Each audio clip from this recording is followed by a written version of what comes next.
Here's a sneak peek of this week's episode. Yeah, one time we were, I believe, in Europe, and Melissa had checked in online on her phone. I think she even told me to go check in online, and I was doing something else, totally forgot to do that. And so I said, I'll just check in at the airport once we got there. And they actually charged me like a $75 check-in fee, which was ridiculous.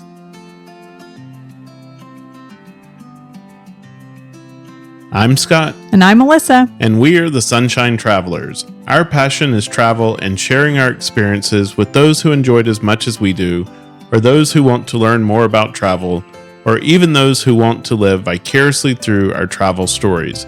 No matter where you fall along that journey, get ready to hear about our first-hand experiences as we visit some of the most interesting and amazing places on Earth. In this week's episode, we are going to help those who want to travel more and better with some tips and tools that will make your travel and travel planning easier and better. These are tools that we use while planning and while on our travel adventures. Some are apps that you can install on your phone, and some are websites that will make your planning easier and faster. So grab your laptop and let's get started. Speaking of tools that will make your travel easier and better, we love using Viator for booking all of our experiences at a destination. Our favorite way to book local experiences is through Viator, because you can do more with Viator. It's one site with over 300,000 travel experiences that you'll remember. We like using Viator because of the free cancellation policy. Plans may change, or you might find another tour that you like better, and so you can receive a full refund if you cancel at least 24 hours in advance of most experiences. Book your spot now and pay later with their Reserve Now, Pay Later feature. And of course, before booking, we always read the trusted reviews. Viator has 4.3 stars from 140,000 plus Trustpilot reviews. Go to sunshinetravelers.com/Viator to explore and book your next local experience.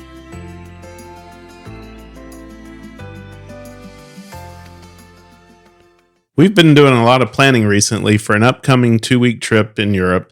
And we realize that we have learned so many things over the last few years that we take for granted that everyone would know. One of our goals in doing this podcast was to help those who want to travel more and better. So we have come up with our list of tools that we use regularly and thought that we would share them with you. Some of these you may already be using, and that's great. But let's put the whole list together for you, and maybe you'll find a few new tricks along the way. And as Scott said, I just wanted to reiterate, as we go into this list, it's not just a bunch of things that we want you to download just to come up with a list, but these are things that we actually use. When we were preparing for this episode, we looked at our phones and talked about, what are the apps that we're constantly opening when we're at the airport, when we're traveling, etc. And so, again, these are things that we use, trip in and trip out, and some tips to go along with them that we just think will be really helpful. And it's not just on our phones. Some of these are, quite honestly, when I'm sitting down planning for a trip, I like to use my laptop. I can look at pictures. I can have multiple things up on the screen at the same time, so I don't have to be flipping back and forth, right? And so, some of them are websites that you can get to.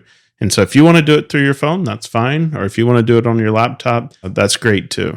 Yeah, and that's true. So I would say in the planning phase, a lot of this would be on a laptop, right? Some of the itinerary things we're going to talk about and some of those booking apps and stuff like that. But then when you're actually traveling and you're, on the go, then it tends to be, some websites and links, and we're going to give you some tips for that. And we have an episode about planning a trip, but maybe it would be helpful just at the start here to do a little quick recap. So usually when we're planning a trip, we have an idea of where we want to go. And so we're starting with that.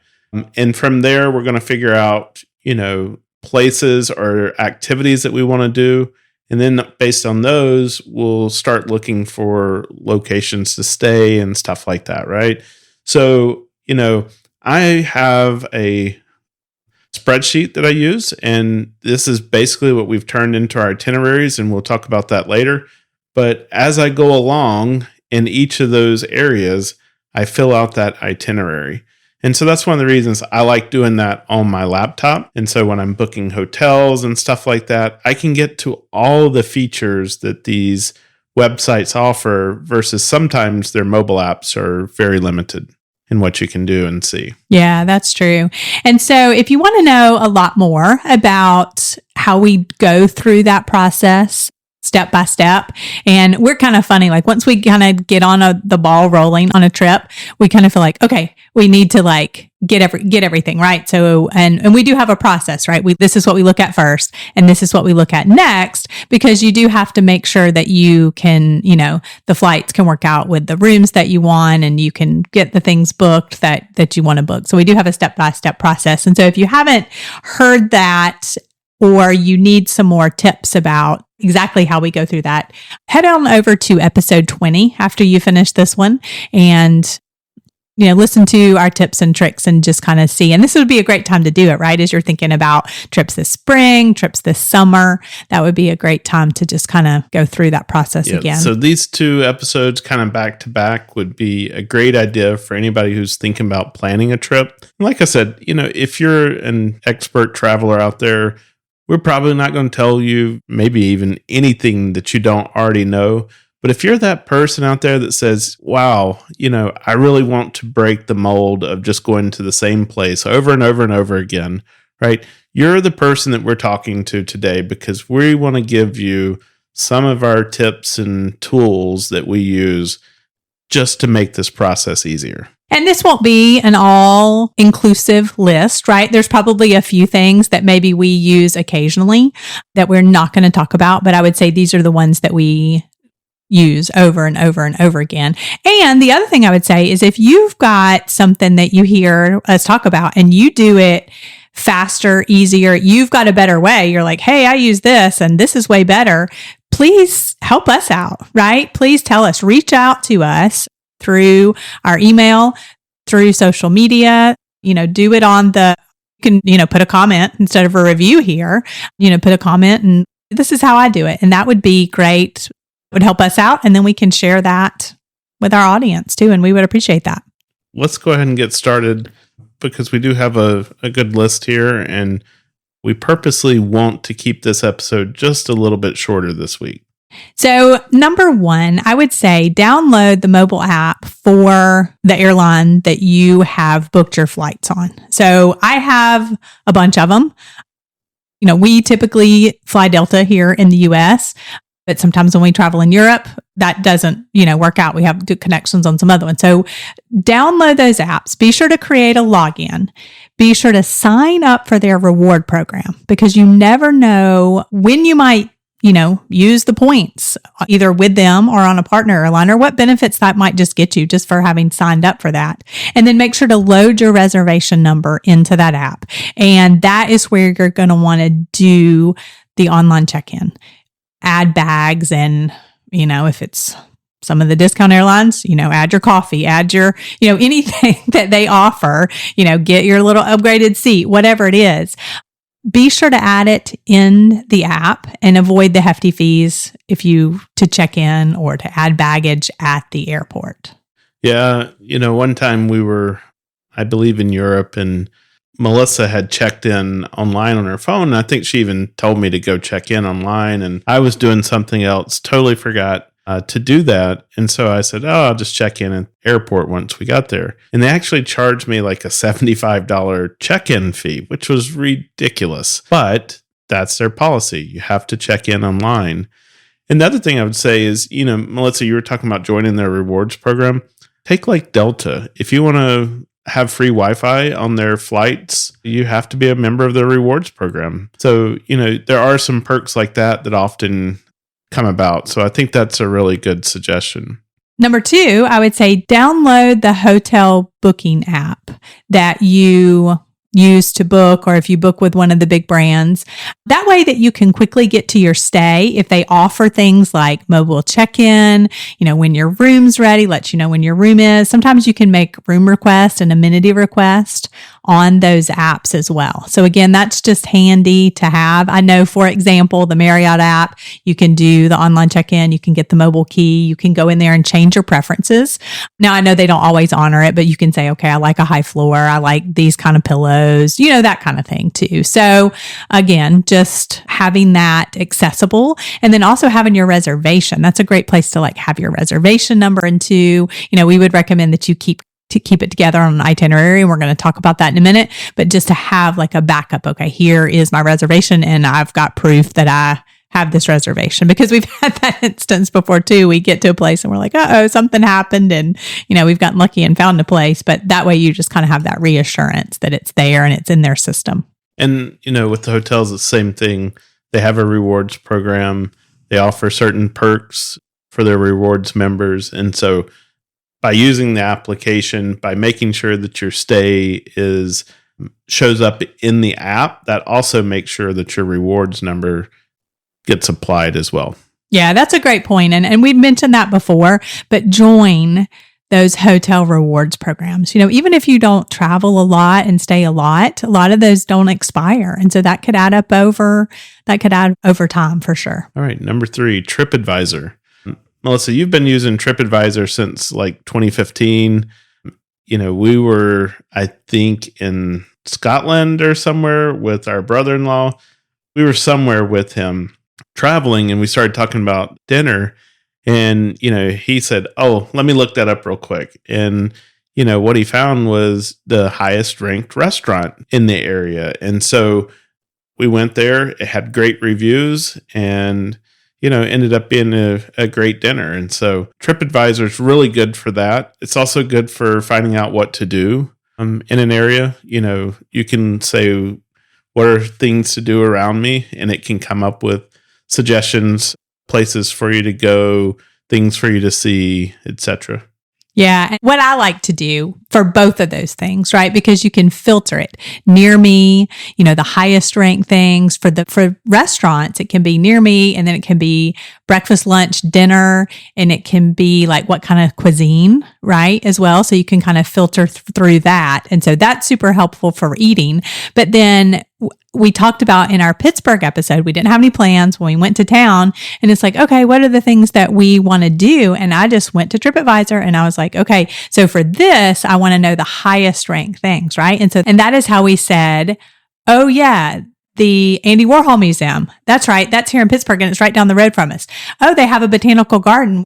That would be something that we enjoy. We could go to the National Aviary. I didn't know about those other two things. And that was fantastic, right? To be able to use that app and then filter that. And so then hand in hand, we'll kind of go right into the next one because, well, let me say first, before I go into the next one, is that you can make folders. Like you can say, okay, let me make a folder for Pittsburgh, right? And I can put all those and then I can heart them. If I, create an account, I can put up favorites on them and a heart on them. And then I can put them in that folder. So then it's easy for me to go back and find those things. Now, I will say I use that hand in hand now with Google Maps because then I want to be able to put, okay, here is the location and then have all those things pinned. So yes, I have them pinned in TripAdvisor, but then I kind of pin them again in Google Maps. So then that way, once we get to a place, and I do this especially for restaurants, once we get to a place and it's not a place we're going to make a reservation, but okay, it's going to get in time for dinner. What is near us though, that I've already kind of looked up, that got good reviews, that, got a lot of stars, kind of pre-vetted them instead of just randomly, okay, what's near us? I mean, sometimes that works, but I really, with restaurants, right? We like to kind of pre-vet a little bit. And so that's helpful as well. But then one thing that I feel like is more updated typically in Google Maps are days that they're open and hours and stuff like that. And so then you can quickly say, okay, this is closed on Monday, or okay, we got to hurry. They're only open till 9:00 or something like that. And TripAdvisor, they do have some of those things, but I don't know if they're always quite as up to date as what you find in Google Maps. Yeah. One of the other things about Google Maps that's very helpful is you can actually choose an area and save that map offline, and it'll even save your, places that you've pinned on there. And so if you're in a place where you don't have good internet access, but you still need to get to this, you can get to it with offline maps. So that's, really recommended. I'll tell you, I'm not a fan of Google Maps for driving directions or directions in general. I've just found too many times recently where it gets lost and then sends you in the middle of nowhere. And we've had that happen to us a number of times. I think Melissa thought I was crazy the first time I said that. But then she's been with me several times where, it took us like into a subdivision and was like, "Hey, idiot, why are you in a subdivision? Turn around and go back out again." And it's like, you brought me here, So I'm just not a fan of Google Maps for that. But if you don't have anything else, that offline map works, and directions will work with the offline maps. So it is handy and has saved us on a number of occasions when we were somewhere we didn't have good data on our phones, and therefore we couldn't get to, a map or something like that to look stuff up. Yeah. So basically you just go up to that top right-hand corner. And so, of course, I will say too, to use these features, you need to have like a Google login, right? In order to save this stuff. So you go to the top right-hand corner, click your profile picture, and it'll have a drop down type of thing. And you click download offline maps, and then it will let you select the area that you want to download. And then just make sure, like, don't try to do this at the last minute. Do this when you have really good Wi-Fi or cell service that you don't mind having the download. And then make sure you have enough time. You don't want to be like in a hurry to do this. So just that's something that you do need to plan ahead to do. And if you've used up all the memory on your phone and you don't have any space, just realize these maps can be, pretty sizey at times. Yeah, that's a good point. The next one is a rideshare app. And again, it's handy to have these pre-downloaded on your phone, have a login created, have your credit card loaded, that kind of thing. So, of course, our most popular favorite ones are going to be Uber and Lyft. And we like to have both of them just because sometimes the city may have one or the other. A lot of times they have this both, and then you can just kind of compare and see. And then outside the US, we have found that there's one that's called Bolt. We've used that in Europe as well. And so that has been handy just to have an account for that and have that set up. We have found a few times that, and this has been not quite as recent, but gone to places where they may have some other kind of app, right? So at the airport, it may have then some kind of signs or something, use this or that. I remember specifically, like, we were in Ireland, and this has been several years ago, so it might not be something that exists, so I don't want to like call the name of it, but we were in Ireland and it was like, okay, this is the app you use, but this particular app, they didn't have Uber and Lyft, right? Because it was a lot of taxis there, but this was the app you could use to like get the taxis. So just kind of be aware of that too, and you could do some online research to see what else that you might need to do, but those are the ones that we typically use. And I wanted to point out too that one of the credit cards that we have, one of the travel credit cards that we have, actually gives you additional benefits like on Lyft. It gives you like access to Lyft Pink, which is just like more like higher end, I guess, but you get it for a little bit cheaper. So, some travel credit cards might have some perks on those, just so that might be something that you want to look into. You also want to, if you're going to travel outside the country, you're going to want to take a travel or have a currency converter. Especially if you're in one of those countries where it's like 20,000 to 1, right? Because those numbers get really large very quickly. And so you're sitting there, you're trying to do the math in your head, and inevitably you're going to get it wrong. So it's good to have that currency converter to understand whether you're getting a good deal or not. And they're just really quick. Like, you type in the local currency, and then it'll convert it to USD or whatever your currency choice is. And they're very handy to have right there on your phone. Yeah, so I used to use a different one. Scott recently told me, hey, use this one called XE Currency. And I played around with it. I really do like it because you can do multiple currencies at once. So before, I was having to go in and find, if it wasn't, euros or whatever, pesos, or I had to like go and switch it. So with this one, I can just have all of those. And then typically for me, then you would go in and put in, okay, if it's this many British pounds, okay, this is what it's going to be in dollars. And it just like is, okay, just makes it faster and easier when you're trying to shop and stuff like that. So that's a really good thing to have. And on a quick side note, get a travel credit card that doesn't have foreign transaction fees. And then make sure that you make your purchases in the local currency. And so this just helps you, like, you have, travel protection on those things. And then you build up some extra travel points and stuff like that as well. make sure that you're not paying extra to use those in a foreign country. The other thing that I would say while I'm thinking about this too is make sure to travel. Like if you like American Express, that's fine, but always travel with like a travel visa too, because American Express might be accepted. The Visa probably will. Make sure that you have a couple as well. And kind of on that converter point of view, we would also recommend as number 7, a translation app. So if you're going to travel outside the country and the primary language is not your language, it's good to have a translation app. Google Translate's one that we use. This can be a real lifesaver. And, nowadays they have a lot of really cool features that are built into them, such as a microphone. So you could turn on the microphone and it'll pick up the conversation and do real-time translation for you. But you could also type in what you want it to say, and it can, through the speaker, it can pronounce that back out to the other person. So it really helps you to not get caught up in a bind, especially when in a foreign country. Yeah, and that's especially helpful for me, is to have that where it pronounces it for you as well. So I like that feature. And I will say, like, this has changed a lot too, right? It used to be that it would show you the words and you're just like, okay, or you'd have to figure out how to, typing it in. So I do like, the updates they've done over time. So number 8 is Google Flights. We do our planning usually on the computer. And so, Google Flights is one of the tools that we would use in planning. But you think that it's good to also have on your phone? I do think it's good to have on your phone as well, just to see. Sometimes you want to kind of check it on the go. And the other reason I like it is that you can actually set alerts, right? So let's say you're watching a flight and you're kind of in the early stages of planning, but you're not quite sure.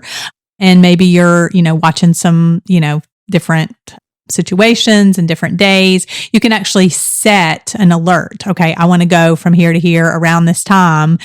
Kind of pick some flights, and then it's going to let you know, when those prices drop. And you can set it to send you emails, but then also if you have that app, it's going to kind of like give you some updates on that too. But then there's some other apps that are really good for finding like the best time to travel and stuff like that. Yeah, well, so you can do that in some of the features. Now, as far as the Google Flights app, not as easily, but now if you do the Google Flights on your computer, then yes, it's going to show you, like, you'll actually be able to see like some features, like it'll show you like on the different days, what the prices, kind of how they vary, but then you can also look at different locations, right? So maybe you usually fly out of, some certain airport that's closer to you, or you're flying, you think, okay, I'm going to fly into this airport, but Google Flights just has some features where you can say, okay, around this area or close to this other area.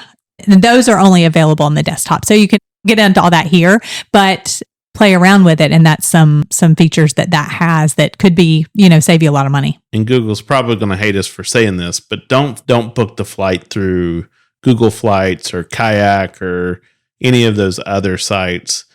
Go shop that deal on the local or on the actual airline. Right. And that just makes it easier. Like if the flight is delayed, it's canceled, it's whatever, you've got to make some changes. It is definitely best to have booked with that airline. And then we think that you should make sure that you have your credit card and your banking apps downloaded, have all your logins and stuff like that too, because then that way, when you're traveling, it just provides you easy access to the credit card information, right? So something happens and you lose a credit card, you've got some fraudulent charges, that kind of thing. You leave your credit card somewhere, a lot of these now, you can like toggle on and off if that credit card can be used, and you can contact them. We also think that's a good idea, like in your banking apps, to let them know when and where that you're traveling, but it just gives you a fast way to like, okay, here's how I would contact them and that kind of thing. So any credit cards that you're bringing along with you, your bank and stuff like that, just have those ready on the go with the apps or the websites downloaded to your phone. Yeah, one time we were in Portugal and I remember getting a call from the bank. Well, they were putting me on hold, while they did a bunch of stuff. And this was a long distance call. And so instead, I pulled out the app, used the app, and went through and was able to tell them this was a proper charge and stuff like that. So yeah, I think it's just helpful to have those apps installed. Yeah, because then you could use like the chat features and stuff too, right? As well, if you needed to, maybe. And then sometimes you're on really long flights, Melissa, and you have found an app that's sitting in our number 10 spot called Uplift. Yeah, so we talk in great detail about how to minimize the effects of jet lag. And this is in episode 6 because we've just found some tips and techniques. But part of that is using this Uplift app, which you use pressure points. You just take a few minutes once you land. You put in a little bit of information about your trip. You spend 5 minutes or so pressing on these pressure points, and it has been a game changer for us. I get it. It seems like a little bit strange, and a lot of people are like, we tell them about it, and they're like, oh, whatever. But we talk about that in episode 6 that I swore by it. Scott was miserable on a trip, and now he's like, okay, yeah, this really works. So go listen to episode 6. You can hear our whole process. It's a pretty short episode, but we think that you're going to be like, wow, okay, this is like life-changing when you do long-distance travel. And so wrapping up our list, one of the newest features that we've put on Sunshine Traveler's website is our itineraries. And we've started posting many of our itineraries there at sunshinetravelers.com/itineraries. And this gives you quick access to all of the information. How did we get there, where we stayed, what we ate, and what we did. So all you have to do is, if you really don't want to go through the hassle of planning out a trip, just go pull that itinerary down, and we've taken care of all of the research for you. If you're a more seasoned traveler, this is going to help to spur on your research on a location and, hear directly from us about what worked and what didn't work. But if you're that person and maybe you want to do a surprise trip somewhere, right? Maybe your partner is the person who always plans everything, but you want to be a hero this year, go get that itinerary, pull it down. We've taken care of everything for you, and you could be a star. Yeah, and they're totally customizable. So it could also just give you a great starting point. And listen, we love to ask people for recommendations too. So a lot of the places that we eat are places that people have told us about as well. And so just passing those along, the ones that we liked. So, if we didn't have a good experience, we're not going to put it on there. The ones that we liked, or we're going to put on there, okay, this was recommended, etc. So again, these are based on trips that we have taken. But please let us know what other destinations that you would like to see added. And I am certainly happy to do the research and plan the trip and go on the trip and create the itinerary for you. So let's talk about a few other tips. One of the things that you were talking about, Melissa, is organizing stuff on your phone. Yes. So we've got Google Flights, we've got Translate, we've got Currency Converter, we've got these hotel apps and these airline apps, and you've just got all these apps and website links and stuff like that on your phone. Put them in a folder. And if you're like me, you've got pages and pages and pages and pages of apps on your phone. Yeah, so I do use the search feature a lot. So where I just swipe down and type it in.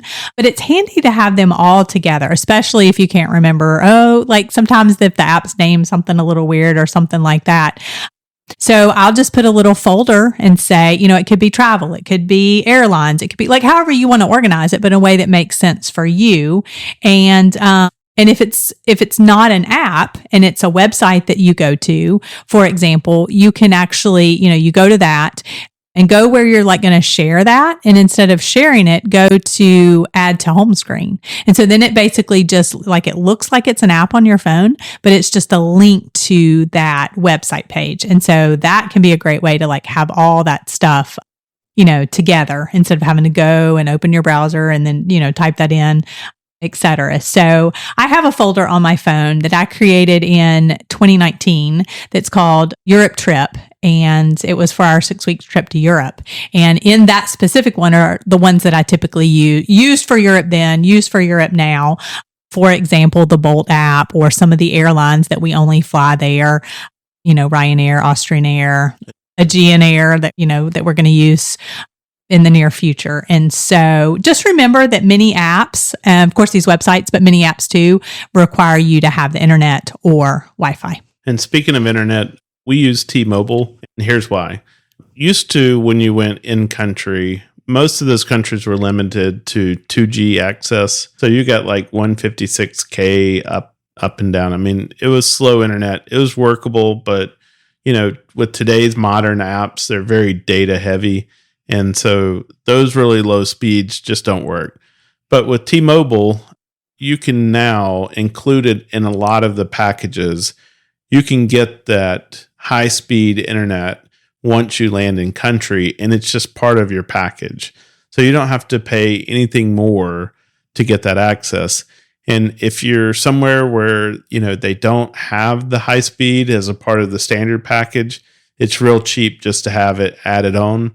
I know I had a Verizon plan and Xfinity plan at one point, and those actually charged you by the day.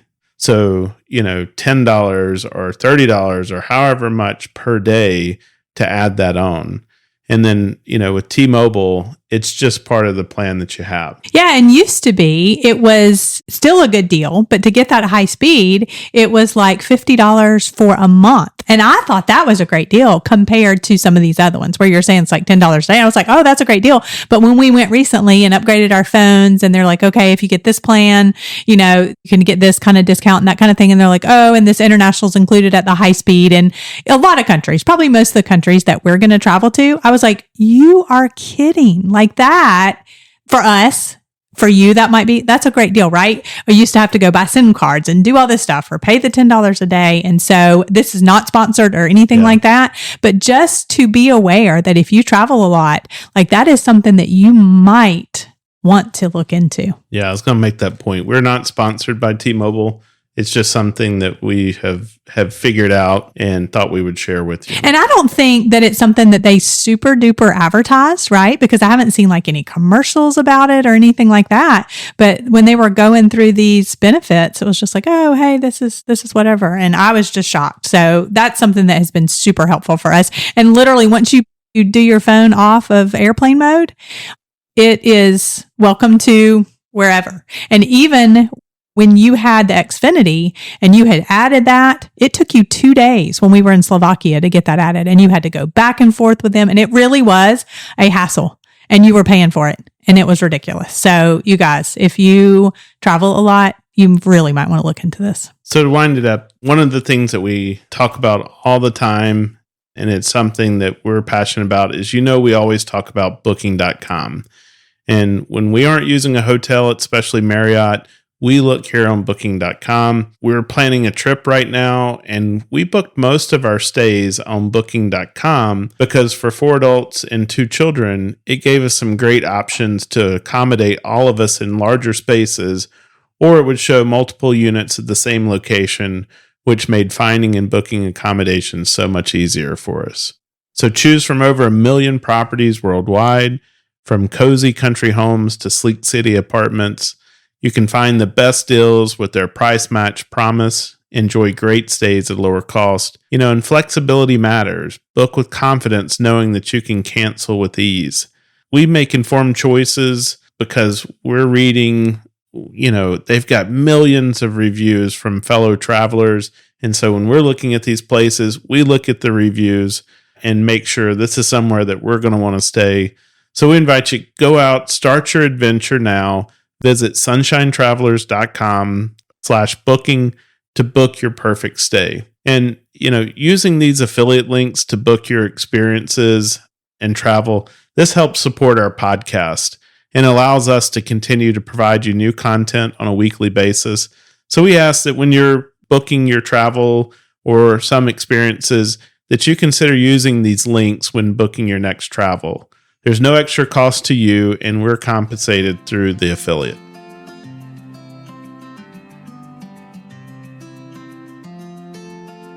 Melissa, what a great tip about putting your travel-related apps into a folder on your phone.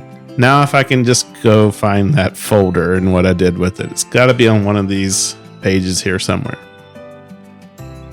What are some of your favorite travel tools that we haven't mentioned? Send me a note at scott@sunshinetravelers.com and let me know the tools that make your travel a lot easier. We hope you enjoyed this episode and will find some inspiration to help you with your travel journeys. Please consider going on your favorite podcast platform and leave us a review. The more 5-star reviews we have, the more likely we are to be featured and discovered by others. And make sure to follow or subscribe to our podcast to be notified of new episodes as they are released. You can also find us on Instagram as Sunshine Travelers Podcast. Remember, that's travelers with 1 L. Most importantly, share it with your friends and help them catch the travel bug. You never know, they may become your greatest travel companion.